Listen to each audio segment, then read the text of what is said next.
میرے پہ آج الزام لگایا جا رہا ہے کہ جناب توشہ خانہ سے اس نے کوئی چیزیں لی. ذرا لاہوریوں ذرا سنو توشہ خانہ ہے کیا, سمجھو پہلے یہ کیا ہے.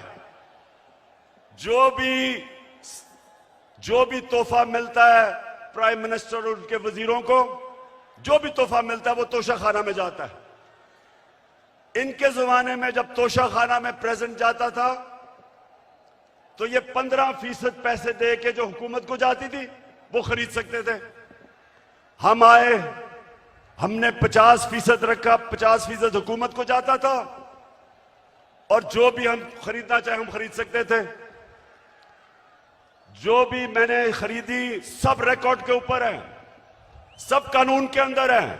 اور آج میں آپ سب کو یہ بھی بتا دوں کہ میں نے ان پیسوں سے جو میرے گھر کے نیچے سڑکیں جو عام لوگوں کو بھی فائدہ پہنچاتی تھی وہ توشہ خانہ کے پیسے سے سڑک ٹھیک کی, حکومت کا پیسہ نہیں لیا.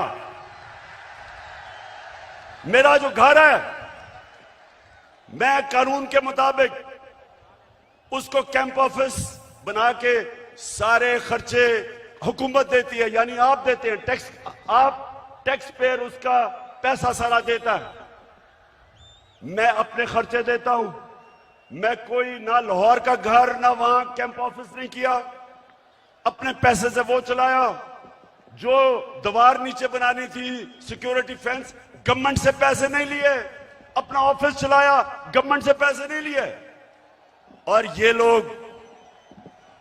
لوگ جو آج پروپیگنڈا کر رہے ہیں, میں چیلنج کرتا ہوں کہ تمہارے میں چیلنج کرتا ہوں کہ کبھی پاکستان کی تاریخ میں کسی پرائم منسٹر نے اپنے اوپر اتنا کم پیسہ خرچ نہیں کیا جو میں نے کیا. چیلنج کرتا ہوں. جو چلی ہے اب تحریک یہ ہوگا ٹھیک, یہ پیارا پاکستان.